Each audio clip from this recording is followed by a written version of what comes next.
Bonjour et bienvenue dans cette nouvelle vidéo sur louer en courte durée. Je suis Sébastien, je suis ravi de vous accueillir aujourd'hui dans une vidéo dans laquelle on va parler de l'encadrement des loyers. Qu'est-ce qu'exactement l'encadrement des loyers? Quelles sont les conséquences de cet encadrement des loyers lorsqu'on fait de l'immobilier? Eh bien, c'est tout ce qu'on va voir tout de suite sur louer en courte durée.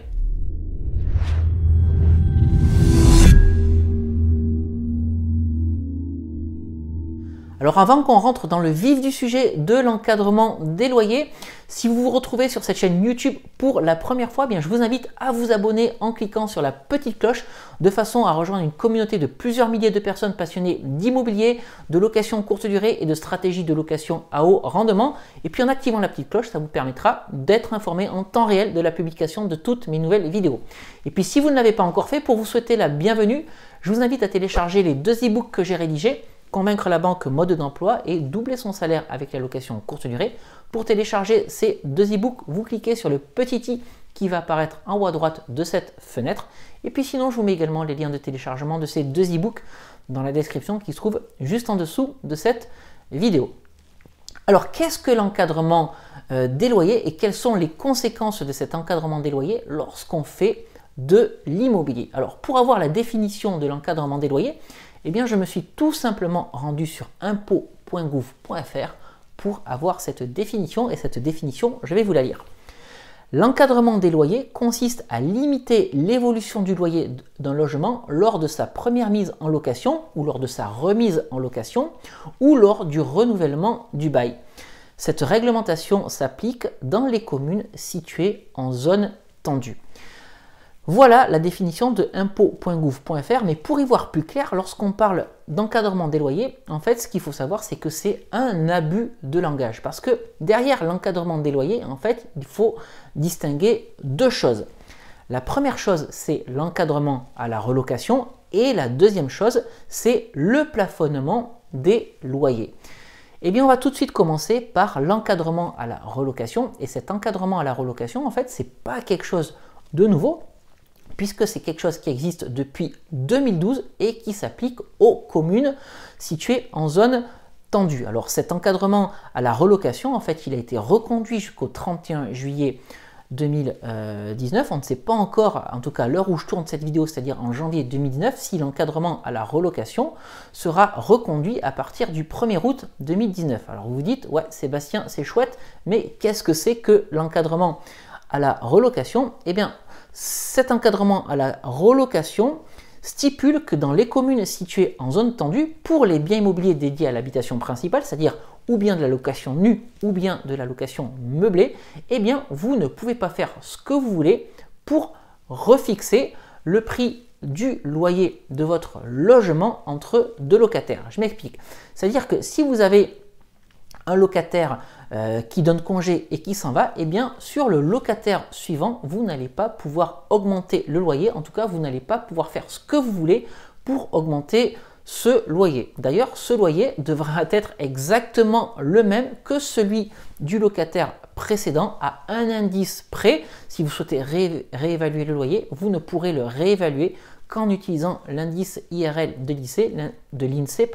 L'indice IRL de l'INSEE, c'est l'indice de révision des loyers. Ce sera le seul levier que vous aurez pour augmenter votre loyer. Alors bien entendu, il y a des cas exceptionnels.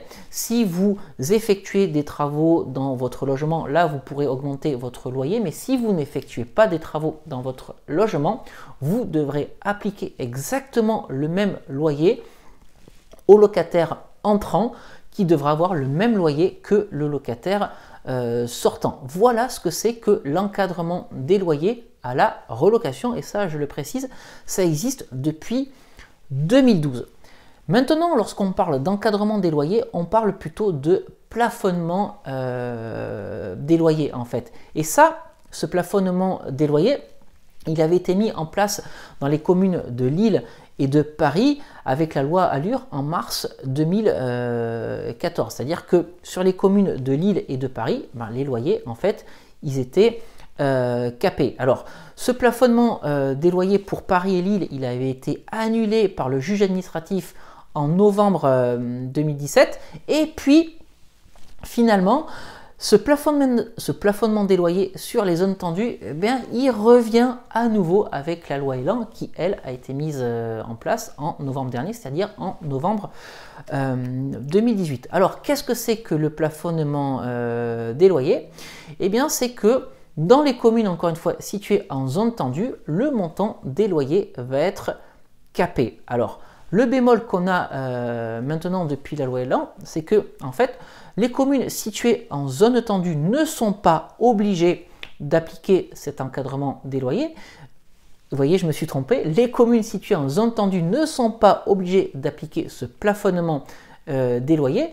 Soit elles peuvent ne pas l'appliquer du tout, soit elles peuvent l'appliquer sur certains quartiers de la ville. Voilà qu'est-ce que c'est que le plafonnement des loyers. Donc là, vous pouvez vous dire, ouais, c'est bien, mais finalement, il n'y a aucun intérêt d'investir dans les communes en zone tendue si les loyers sont capés, si on ne peut pas pratiquer le loyer qu'on veut.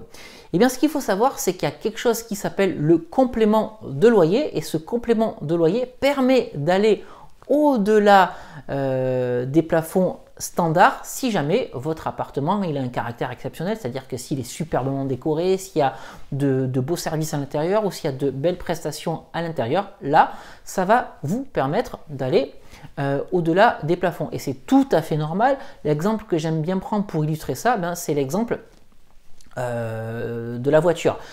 Imaginez bien qu'une Renault Mégane qui date de 20 ans et qui a 500 000 km au compteur, eh bien forcément, elle n'aura pas le même prix que la Renault Mégane qui sort de la concession. Voilà donc la latitude que vous avez pour pouvoir augmenter votre loyer et aller au-delà du plafond lorsque votre logement se situe en zone tendue. Vous pouvez jouer sur les services, vous pouvez jouer sur les prestations en appliquant ce qu'on appelle le complément de loyer. Et là, vous avez les coups des franches pour appliquer le loyer que vous voulez, bien entendu dans la mesure du raisonnable. Et ce que je vous encourage toujours à faire sur cette chaîne YouTube, c'est apporter un maximum de services, un maximum de valeur, un maximum de prestations à vos locataires. Voilà donc ce que je voulais partager aujourd'hui avec vous dans cette vidéo en ce qui concerne l'encadrement des loyers. Vous voyez bien qu'il faut distinguer deux choses, l'encadrement des loyers à la relocation et surtout le plafonnement des loyers. Voilà, écoutez, j'espère que c'est plus clair pour vous dans votre esprit. J'espère que cette vidéo vous a plu. Ben, si c'est le cas, n'hésitez pas à la liker, n'hésitez pas à la partager de façon à ce qu'un maximum de personnes comprennent bien quels sont les enjeux de l'encadrement des loyers. Et puis comme d'habitude, maintenant que j'ai terminé ma vidéo, je vais vous quitter ici pour aujourd'hui et on se retrouve très prochainement pour une nouvelle vidéo sur louer en courte durée. Je vous dis à très bientôt. Ciao.